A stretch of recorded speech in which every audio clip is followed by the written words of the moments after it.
Hey there! I'm Dr. Lisa and I'm so glad you're here. If you're over 60 and waking up at night to use the bathroom, even once or twice, it's not just an annoying part of aging. It's a real problem that affects your sleep, your energy, and your health. The good news in most cases, it's not due to a medical issue. It's caused by simple daily habits you might not even realize are the problem. Today, I'll show you 5 of those hidden habits and how to fix them easily and naturally without medication. Before we dive in, I'd love to know, where are you watching from today? Drop your city or state in the comments below. I always love seeing how far our community is reaching. Point 1. Drinking liquids within 1 to 2 hours of bedtime. Many older adults already try to stop drinking water in the evening, and that's a smart start. But here's what most people don't realize. There are hidden liquids in your everyday routine that still fill your bladder and keep your kidneys busy overnight. Things like a cup of herbal tea, a bowl of soup, fruits like watermelon or cantaloupe, or even medications taken with a full glass of water. They all add up. And when your kidneys are processing all that fluid at night, guess what? You wake up needing to go. Your body has a natural rhythm. At night, your kidneys are supposed to slow down and produce less urine, thanks to a hormone called vasopressin. But if you keep adding more fluids into your system just before bed, even if it's healthy stuff, your body has no choice but to get rid of it. That's when the bathroom trips start. I remember one of my patients, Margaret Dottie. She's 72 and from Phoenix. She was waking up 4 or 5 times a night and thought she tried everything. But when we looked closely at her routine, we found that her evening chamomile tea and soup at dinner were actually the main triggers. Once she cut those out and followed what I'm about to tell you, she started sleeping through the night in just 2 weeks. So here's what you can do. Set a liquid curfew. About 1 to 2 hours before bedtime, stop drinking all fluids, not just water. This includes tea, coffee, juice, soup, even fruits high in water. If you usually sleep at 9:00 p.m., try stopping by 7:00 p.m. And if you need a sip of water for medicine, or in case of dry mouth, keep a small glass by your bedside, just for emergencies. Point 2. Eating late dinners and diuretic food. When you eat dinner too close to bedtime, especially heavy meals or meals that include foods that make you urinate more, your body doesn't have enough time to fully digest and settle before sleep. Your digestive system slows down at night, especially when you lie down. So any food that increases urine production will stay active longer in your system. And guess when your body tries to get rid of that extra fluid? Right when you're trying to sleep. Now, some common foods are known to have natural diuretic properties, meaning they push more fluid through your body. These include tomatoes, cucumbers, celery, asparagus, watermelon, green tea, chocolate, and even herbs like parsley and cilantro. Yes, they're healthy in general, but not ideal in the evening if you're trying to cut down on nighttime bathroom trips. Let me tell you about Robert, one of my retired patients from Tampa. He's 68 and had a habit of eating dinner at 8:30 every night, often with a little snack around 9:30, usually something like a salad with tomatoes and cucumbers or a cup of green tea.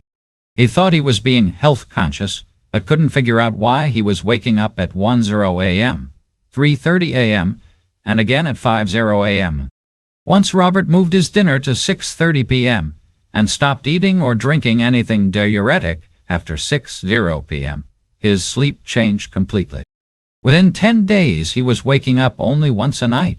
In just 3 weeks, he was sleeping a full 6 hours straight. So here's what you can do. Aim to eat dinner at least 2 to 3 hours before bedtime, ideally around 7:00 p.m. Make a list of foods that are bladder-friendly, like rice, oats, bananas, carrots, lean protein, and cut back on the nighttime enemies. Anything that might act as a diuretic. Point 3. Using the bathroom just in case before bed. Here's what's really happening. Your bladder is a muscle, and like any muscle, it learns from how you use it. When you go to the bathroom before it's truly full, your bladder starts to adapt. It becomes used to emptying at smaller and smaller amounts. Eventually, it starts sending "I'm full" signals, even when it's only holding a small amount of urine. That means more urges, more bathroom trips, and more nighttime interruptions, even when your bladder doesn't really need to be emptied. One of my patients, Dorothy, a 74-year-old widow from Seattle, had this exact problem. She told me, "I always went before bed, even when I didn't feel like I had to, just to be safe." It became a nightly routine for her. But after a while, she noticed she was waking up just 2 hours into sleep with a strong urge to go. The problem wasn't her bladder size. It was her bladder training. When we worked together to retrain her bladder, things started to improve. She slowly built back her bladder's capacity by only going when she truly felt the urge. After a few weeks, she was sleeping 5 to 6 hours straight most nights, something she hadn't experienced in years. So what can you do? Start practicing what I call the real need rule. Only go to the bathroom before bed if you actually feel the urge. If you're unsure, try distracting yourself for 15 to 20 minutes with something calming. Reading a book, listening to soft music. You might find that the urge passes. If you have mobility issues or worry about emergencies, it's okay to keep a small urinal or bedside toilet nearby, but don't use it just out of habit. Breaking this just-in-case cycle helps your bladder regain its strength and lets you sleep longer and more peacefully. Point 4. Sleeping in the wrong position and using the wrong pillows. A lot of older adults sleep on their stomach or in awkward positions that may feel comfortable at first, but they put gentle, ongoing pressure on the bladder. This can trick your body into thinking your bladder is full when it's not, causing those middle-of-the-night wake-ups. On top of that, using the wrong kind of pillows can affect your circulation. When your legs don't drain fluids properly during the day, your body tries to get rid of that fluid at night. And that means more urine production while you're supposed to be sleeping. Let me tell you about Frank, a 71-year-old former Army man from Denver. For decades, he had always slept on his stomach because it helped him fall asleep faster. But over the past few years, he started waking up 2 to 3 times a night. He thought maybe it was his age or his prostate. But when I explained how sleeping posture affects bladder pressure and fluid circulation, he was surprised and open to trying something new. He gradually trained himself to sleep on his side, preferably the left side, which helps with circulation, and placed a medium pillow between his knees to keep his spine aligned. He also switched to a supportive pillow for his neck, one that didn't tilt his head too far up or down. Within 2 weeks, Frank noticed a big difference. He was waking up less and sleeping more deeply. After a month, some nights, he didn't wake up at all. If you're used to sleeping on your back or stomach, it might take a little time to adjust. Use soft support pillows behind you or along your back to help stay in place. And if you have arthritis or joint pain, consider getting ergonomic or wedge-shaped pillows for extra comfort. Sleeping in the right position doesn't just help with nighttime urination. It can also reduce back pain, improve breathing, and help you wake up feeling more refreshed and flexible in the morning. A small change in posture can lead to big improvements in sleep. Point 5. Sleeping in a room that's too warm and wearing the wrong sleepwear. Here's what happens. Your body is naturally designed to cool down a little during sleep. That drop in temperature helps trigger the production of vasopressin, the hormone that slows urine production while you rest. But if your room is too warm or you're bundled up in heavy sleepwear that traps heat, your body can't cool down the way it's supposed to. As a result, vasopressin levels stay low and your kidneys keep making more urine, just when you should be resting. Heat also affects your circulation. When it's too warm, your blood vessels expand, and that causes more fluid to shift through your system, which again increases nighttime urination. I remember one of my patients, Eleanor, a 69-year-old retired teacher in Florida. She loved to sleep with the windows shut, the AC off, and thick flannel pajamas, even during the hot summer nights. She thought it made her feel cozy, but she also woke up 4 or 5 times every night, drenched in sweat and racing to the bathroom. Once she understood how warmth was interfering with her sleep cycle, she made a few simple changes, turned on a quiet fan, wore lightweight cotton pajamas, and used breathable sheets. Within 1 week, Eleanor's bathroom trips were cut in half, and after 3 weeks, she often slept through the night without waking up at all. So here's what I recommend. Keep your bedroom temperature between 64 and 68 degree F. Use soft, breathable fabrics like cotton, bamboo, or linen. Avoid thick, synthetic pajamas. If you get chilly, layer up with light blankets instead of heavy clothing. Point 6. Lack of daytime movement and poor circulation. Here's one more habit that many people overlook: not moving enough during the day. It might not seem connected to nighttime bathroom trips, but it plays a bigger role than most people realize. When we don't move much during the day, especially in older age, fluid tends to build up in the lower legs and ankles.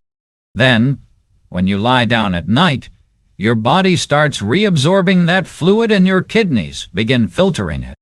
The result? More urine production just when you're trying to sleep. This is especially common for people who sit for long periods, whether watching TV, reading, or just resting. And while rest is important, regular movement is essential to help your body manage fluid balance properly. One of my patients, Ellen, age 75 from Ohio, had this exact issue. She told me, "I'd sit in my recliner for most of the afternoon. My ankles were always swollen by evening, and I'd wake up 2 or 3 times a night needing the bathroom." Once we added a simple walking routine to her day, just 10 minutes every few hours, things started to change. Her swelling went down, and so did her nighttime bathroom trips. You don't have to do anything intense or exhausting. A few light walks around the house, standing stretches, or leg movements while sitting can make a real difference. Elevating your legs for 20 to 30 minutes in the afternoon can also help reduce fluid buildup.